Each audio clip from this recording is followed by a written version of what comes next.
Guys, আপনি কি জানেন আমাদের মোদী সরকার কত বড় একটা স্টেপ নিতে চলেছে? তার জীবনের সব থেকে বড় একটা ঘোষণা দেওয়ার সম্ভাবনা আমি বলছি আপনাদেরকে। 2014 সালে আমাদের প্রধানমন্ত্রী ক্ষমতায় এসছে, আর আজ দাঁড়িয়ে 2026 সাল, অর্থাৎ 12 বছরের সব থেকে বড় একটা স্টেপ, সর্বপ্রধান স্টেপ নিতে চলেছে আমাদের এই প্রধানমন্ত্রী নরেন্দ্র মোদী। আর কি স্টেপটা নিতে চলেছে আপনাদেরকে এক এক করে আমি সব কিছু ক্লিয়ার করে বোঝানোর চেষ্টা করছি। আমাদের যে প্রধানমন্ত্রী নরেন্দ্র মোদী এই রিসেন্টলি একটা ঘোষণা করেছেন, এবং আমাদের যে গৃহমন্ত্রী অমিত শাহ তিনি তার পেজে এটা ঘোষণা দিয়ে দিয়েছে।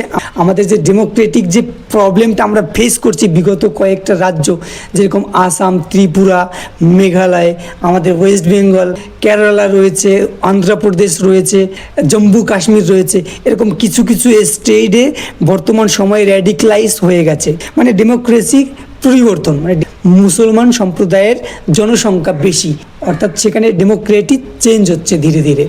তো এটার জন্য সর্বপ্রথম আমাদের প্রধানমন্ত্রী নরেন্দ্র মোদী এইটা অ্যালান করার চেষ্টা করছে, বা এটা ঘোষণা করার চেষ্টা করছে যে মুসলমান সম্প্রদায়ে যেসব জায়গায় বেশি আছে, তারা বিগত 10 বছরে, বিগত 15-20 বছরে একটা সার্ভে করা হয়েছে বর্তমান সময়ে। আর সেই সার্ভে দেখা গেছে যে আমাদের হিন্দু সম্প্রদায়ের থেকে মুসলমান সম্প্রদায়ের জনসংখ্যার হারটা বেশি বেড়েছে। আমাদের ওয়েস্ট বেঙ্গলের মুর্শিদাবাদে আজ থেকে 20 বছর আগে সেখানে হিন্দুর সংখ্যা ছিল হয়তো 75%, মুসলমান ছিল 25। তো এখন বর্তমান সময়ে, অর্থাৎ 2 দশক পরে আজকে দেখা যাচ্ছে সেখানে দাঁড়িয়ে হিন্দুর সংখ্যা আছে 35, আর এখানে মুসলমান সম্প্রদায়ের সংখ্যা রয়েছে 65। মানে এই স্টেজে চলে গেছে, অর্থাৎ সেখানে হিন্দু সম্প্রদায়ের যে ডেমোক্রেটিক চেঞ্জ হয়ে সেখানে র্যাডিক্যালাইজ হয়ে সেখানে মুসলিম সম্প্রদায়ের ডেমোক্রেটি ওখানে আবির্ভূত হয়েছে, এটা বলতে পারেন আপনারা। তো এই দিক থেকে দাঁড়িয়ে বর্তমান সময়ে আমাদের দেশে যে একটা অরাজকতা সৃষ্টি হচ্ছে, হিন্দু মুসলমানের মধ্যে যে একটা দাঙ্গা, একটা মানে উৎক্ষেপ, একটা আক্রোশ ছড়াচ্ছে, এই জিনিসটাকে কেন্দ্র করে আমাদের কেন্দ্র থেকে শ্রী নরেন্দ্র মোদী এবং অমিত শাহ তারা একটি প্রকল্প চালু করেছে যে এই র্যাডিক্যালাইজকে কন্ট্রোল করার জন্য, এই ডেমোক্রেটি যে পরিবর্তন হচ্ছে এই পরিবর্তনটাকে নিয়ন্ত্রণ করার জন্য একটি ঘোষণা জারি করেছে।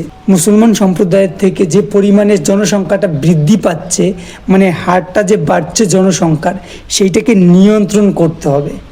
অর্থাৎ দেখা যাচ্ছে একটা মুসলমান পরিবারে বর্তমান সময়ে গিয়ে আপনি দেখবেন একটা পরিবারে একটা বাবা মায়ের কমসে কম 8 থেকে 10খানা ছেলে মেয়ে।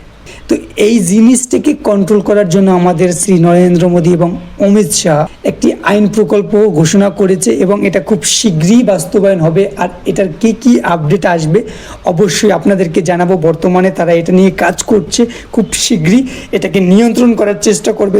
তো ভিডিওটা অবশ্যই ভালো লাগলে শেয়ার করবেন, এবং এই বিষয় নিয়ে আরও কি আপডেট আসবে আপনাদের প্রত্যেককে জানাবো। তার জন্য আপনারা আমার চ্যানেলটিকে সাবস্ক্রাইব করে রাখবেন। ভালো থাকবেন সব।